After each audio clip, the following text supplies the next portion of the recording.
rencana baru kami anggap final jika setelah mendapatkan kritikan saran dari Bapak melalui forum ini, kami berkesempatan memperbaikinya dan kemudian hasil akhirnya kami serahkan kepada pemerintah Kabupaten Bondowoso.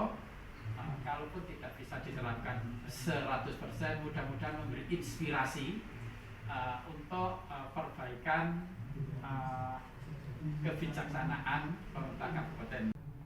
Ya, menurut saya tentunya Bapak Ibu sekalian dalam meneliti sudah melakukan studi lapangan ya.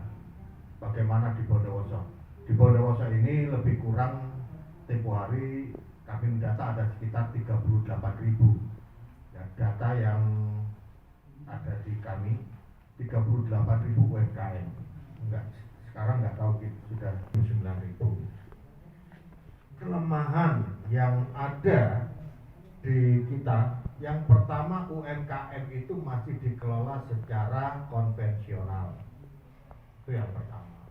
Yang kedua juga mengenai akses permodalan. Ya, akses permodalan. Yang ketiga mereka juga kurang menguasai teknologi. Ya. Sekarang sudah memasuki masyarakat era 5, ya kan? Tentunya mereka sudah harus memahami masalah revolusi industri di generasi keempat ini. Nah ini yang kita masih kedodoran. Makanya dengan masukan semacam ini kami nanti akan melakukan pembenahan-pembenahan. Mengetahui secara langsung kenapa sih UMKM kita yang ada 38.000 ini sulit untuk kita gerakkan. Kebanyakan beberapa teman mulai dari perencanaannya dalam memberikan bantuan kepada UMKM ini terkadang tidak sesuai dengan kebutuhan. Ini menjadi catatan Pak Sigit. Ya. Tidak sesuai dengan kerja mereka. Ya, katakanlah mereka butuhnya rombong bakso, tapi diberi rombong gorengan. Ya kan, akhirnya nggak terpakai dijual. Itu yang pertama. Yang kedua, kurang adanya pendampingan. Saya sudah mengatakan, tolong dilakukan pendampingan. Progresnya mereka begitu diberi bantuan ini harus diikuti. Ya, pendamping ini harus memberikan laporan secara berkala kepada kita. Jangan kita tahu mereka itu apakah sudah ada peningkatan taraf hidupnya begitu diberikan bantuan. Ini tidak ada. Itu kelemahan kita. Ya. Sehingga banyak karena nggak ada pendampingan, sehingga banyak bantuan-bantuan yang dijual.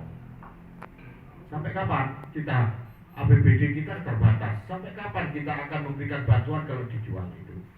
Yang kedua, kurang koordinasinya antara OPD. Ya. Sekarang yang kita lihat, awal mula yang kita lihat, beberapa OPD ini saling tampil di depan. Dalam artian mereka sama-sama menganggarkan bantuan yang serupa. Sehingga banyak sasaran kita, karena kita tidak memiliki database, nanti kita ulas ya Pak ya. Akhirnya banyak satu orang itu menerima bantuan dari beberapa OPD, sehingga tumpang. Karena semua kegiatan yang dilakukan oleh OPD siapapun ya harus ada SOP-nya Pak. SOP ini harus jelas. Ini nggak ada Pak. Nah, itu kelemahan-kelemahan kita. Yang kedua juga di bidang teknologi. Ya nanti kita sebetulnya sudah melakukan kolaborasi Pak. Saya sudah melakukan beberapa des ya, mulai dari RPJMD ya sampai ke renjanya OPD itu kita des. Apa sih yang mereka lakukan?